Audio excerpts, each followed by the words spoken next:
Hello guys, पीके Rohilla study point में आपका फिर से स्वागत है। जैसा कि आप सभी जानते हो कि माध्यमिक शिक्षा बोर्ड का 12वीं साइंस का रिजल्ट डिक्लेयर किया जा चुका है और अब बोर्ड परीक्षाओं की 2020 की जो उत्तर पुस्तिका है उनकी समीक्षा और उत्तर पुस्तिका ऑनलाइन प्राप्त करने हेतु प्रक्रिया प्रारंभ हो चुकी है। जो भी परीक्षार्थी अपनी उत्तर पुस्तिकाओं को देखना चाहते हैं समीक्षा की दृष्टि से या वैसे ही आप चेक करना चाहते हो अपनी पुस्तिका में किस प्रकार से आपको मार्क्स दिए गए हैं, तो आप इसके लिए ऑनलाइन आवेदन कर सकते हो। तो इस वीडियो में हम संपूर्ण प्रक्रिया जानेंगे। तो यहाँ आप देख सकते हैं माध्यमिक शिक्षा बोर्ड राजस्थान अजमेर की ये विज्ञप्ति जारी हो चुकी है कि बोर्ड परीक्षा में जो भी परीक्षार्थी शामिल हुए हैं वो परीक्षा परिणाम घोषणा की तिथि से 7 दिवस में बिना विलंब शुल्क के 7 दिवस में और उसके बाद 3 दिवस तक और विलंब शुल्क सहित उत्तर पुस्तिकाओं की समीक्षा कराने और समीक्षा उपरांत स्कैन प्रति उत्तर पुस्तिकाओं की जो स्कैन प्रति है वो प्राप्त करने हेतु बोर्ड की जो आधिकारिक वेबसाइट है ये आप देख सकते हो rajasthanboard.rajasthan.gov.in इस पर स्क्रूटनी 2020 लिंक पर आवेदन करके ये प्राप्त कर सकते हैं। हम इसके लिए ई मित्र के माध्यम से आवेदन कर सकते हैं या सीधे अपने स्तर पर भी विद्यार्थी आवेदन कर सकते हैं। अब सीधे आवेदन करने पर शुल्क जो है वो नेट बैंकिंग के द्वारा या डेबिट क्रेडिट जो कार्ड है उसके द्वारा स्वीकार किया जाएगा और ई मित्र से आवेदन करने पर ई मित्र पर जमा कराना होगा सेवा शुल्क सहित। बोर्ड में उत्तर पुस्तिकाओं के पुनर्मूल्यांकन की या पुनः जांच की कोई प्रावधान नहीं है, जबकि समीक्षा की जाती है। इस समीक्षा में होता क्या है, समीक्षा में उत्तर पुस्तिकाओं में प्रदत्त अंकों के योग में भिन्नता हो, यदि अंकों के योग में भिन्नता हो या अंदर और बाहर भिन्नता हो, किसी प्रश्न में अंक नहीं दिए गए हो या उत्तर पुस्तिका अंक तालिका में प्रदत्त अंकों में भिन्नता हो आदि का जो त्रुटि हो जाती है, इस प्रकार से इनका निवारण करने के लिए ये समीक्षा की जाती है। यहाँ हम शुल्क की बात करें तो सामान्य जो शुल्क है 7 दिवस की अवधि में परीक्षा परिणाम घोषणा की तिथि से 7 दिवस में तो 300 रुपये होगा प्रति विषय, यानी एक विषय के 300 रुपये होंगे और उसके बाद विलंब शुल्क सहित आगामी 3 दिवस के बाद यानी 7 दिवस के बाद आगामी 3 दिवस में यदि आप विलंब शुल्क के सहित आवेदन करोगे तो 300 अतिरिक्त लगेंगे, यानी कुल 600 रुपये प्रति विषय प्रति उत्तर पुस्तिका आवेदन करना होगा। इसमें सबसे महत्वपूर्ण बात यह है कि प्रत्येक परीक्षार्थी को आवेदन करने के लिए केवल एक ही अवसर दे होगा और आवेदन वो सही प्रकार से भली भांति जाँच करके जिस विषय में करना है उसका ही करें और उसके बाद उसमें सुधार कोई मौका नहीं दिया जाएगा। और जिन विषयों में आपको समीक्षा करानी है उन विषयों का उल्लेख करना है और अभ्यर्थी चाहे तो सभी विषयों की समीक्षा भी करवा सकता है।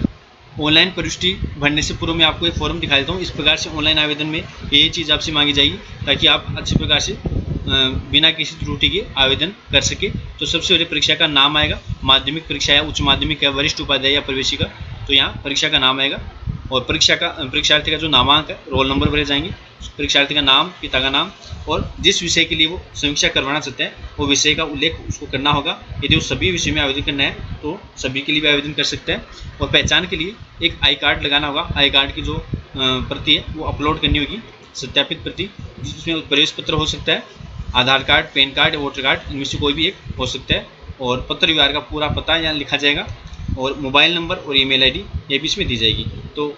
व्यक्ति को इस सलाह है कि मोबाइल नंबर और ईमेल आईडी बिल्कुल सही भरे ताकि इसी के माध्यम से एसएमएस के माध्यम से परीक्षार्थी को सूचना दी जाएगी कि उसकी जो स्कैन कॉपी है, जब भी उसकी स्कैन कॉपी स्कैन करके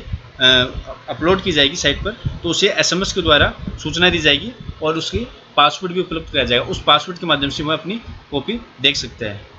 इसके बाद यहाँ अंत में आप देख सकते हो, यहाँ जिस विषय में त्रुटि मिलेगी उसका ऑनलाइन शुल्क वो लौटा दिया जाएगा, लेकिन त्रुटि पाए जाने पर ही। यदि किसी विषय में त्रुटि पाई जाएगी, परीक्षार्थियों के अंकों में भिन्नता मिलेगी तो उस विषय का शुल्क उसे लौटा दिया जाएगा। उसके लिए अभ्यर्थी को अपना अकाउंट होल्डर का नाम, खाता संख्या, आईएफएससी कोड और बैंक का नाम और शाखा का नाम यहाँ लिखना होगा। ये ध्यानपूर्वक इस जानकारी भरकर और आवेदन को सबमिट कर सकते हैं। आवेदन पूर्णतः ऑनलाइन होगा, यानी किसी प्रकार की हार्ड कॉपी बोर्ड को नहीं भिजवानी है। प्रत्येक परीक्षार्थी वो एक मोबाइल नंबर और एक ईमेल का उपयोग कर सकता है। दूसरे आवेदन पर में वो मोबाइल नंबर, ईमेल आईडी स्वीकार नहीं होंगे। यहाँ बोर्ड ने एक और महत्वपूर्ण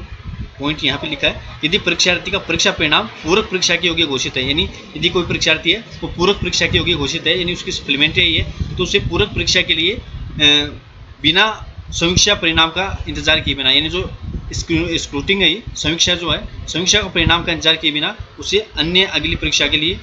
आवेदन करना होगा। इस प्रकार की कार्रवाई उत्तीर्ण अनुत्तीर्ण में भी की जाएगी। समीक्षा का जो परिणाम है उसका इंतजार किए बिना आप अगली आपकी जो प्रोसेस है, अगला जो एग्ज़ाम हो, चाहे वो सप्लीमेंट्री का हो या अगली कक्षा का हो, उसमें आवेदन कर लें। यानी समीक्षा प्रक्रिया में यदि किसी प्रकार का समय विलंब होता है तो उसके लिए बोर्ड इसके लिए परीक्षार्थी को अनुतोष प्रदान नहीं कर सकेगा। तो बोर्ड द्वारा एसएमएस के द्वारा आपके मोबाइल नंबर पर एक मैसेज और पासवर्ड भेजा जाएगा और वो पासवर्ड आप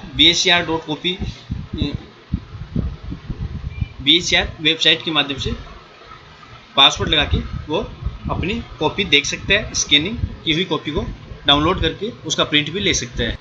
उत्तर पुस्तिका का अच्छी प्रकार से अवलोकन करने के बाद समीक्षा के नियमांकन यदि कोई आपत्ति हो तो उसके बाद यानी कॉपी देखने के बाद यदि कोई आपत्ति हो उसको तो 10 दिवस में अपने निकटतम ई मित्र के द्वारा सीधे ही प्रमाण पत्र संलग्न कर निर्धारित 100 रुपये का शुल्क लगाकर ऑनलाइन आपत्ति भी दर्ज करा सकते हैं। ये है